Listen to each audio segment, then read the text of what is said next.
లారీల fitness renewal green tax తగ్గించడానికి స్వాగతిస్తూ కరీంనగర్లో లారీ ఓనర్స్ అసోసియేషన్ ఆధ్వర్యంలో సంబరాలు చేసుకున్నారు. తెలంగాణ చౌక్లో రవాణా శాఖ మంత్రి పొన్నం ప్రభాకర్ చిత్రపటానికి పాలాభిషేకాన్ని నిర్వహించారు. కాంగ్రెస్ ప్రభుత్వం తీసుకున్న నిర్ణయాన్ని స్వాగతిస్తున్నామన్నారు. లారీ ఓనర్స్ అసోసియేషన్ సభ్యులు 15 సంవత్సరాలు దాటిన లారీకి కేంద్ర ప్రభుత్వం గ్రీన్ ట్యాక్స్ పేరుతో 30,000 రూపాయలు వసూలు చేస్తుంటే ఇప్పుడు కాంగ్రెస్ ప్రభుత్వం వాహన బంధు పథకం పేరుతో 1,100 రూపాయలకు తగ్గించడం పట్ల హర్షం వ్యక్తం చేస్తున్నారు. లారీ ఓనర్లు బాధను అర్థం చేసుకున్న కాంగ్రెస్ పాలకులకు వారు కృతజ్ఞతలు తెలిపారు.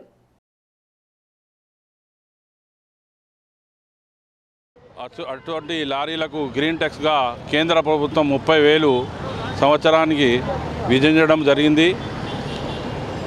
ఈ యొక్క గ్రీన్ ట్యాక్స్ను 1,100కు తగ్గించి రాష్ట్ర రవాణా లారీ యజమానులను ఆదుకోవడం చాలా కృతజ్ఞతలు అభినందనలు తెలియజేస్తూ, ఎట్లయితే రైతులకు రైతు భరోసా పథకం ఉందో అలాగనే లారీ యజమానులకు కూడా ఈ యొక్క గ్రీన్ ట్యాక్స్ తగ్గించి ఆ పథకం కిందికి తీసుకొచ్చినందుకు చాలా కృతజ్ఞతలు తెలుపుతున్నాం.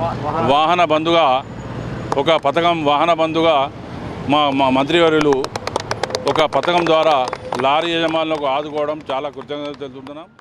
రవాణా శాఖ మంత్రులు శ్రీ గౌరవనీయులైన పొన్నం ప్రభాకర్ గారు, మరి రాష్ట్ర ముఖ్యమంత్రి గారు శ్రీ రేవంత్ రెడ్డి గారు మరి లారీ అణగారిపోతున్నటువంటి లారీ సంస్థను ఒకసారి కనువిప్పి చూసి ఇది ఒక చిన్న బెనిఫిట్గా లారీ ఓనర్లకు కొంచెం నీళ్లు జల్లినట్టు.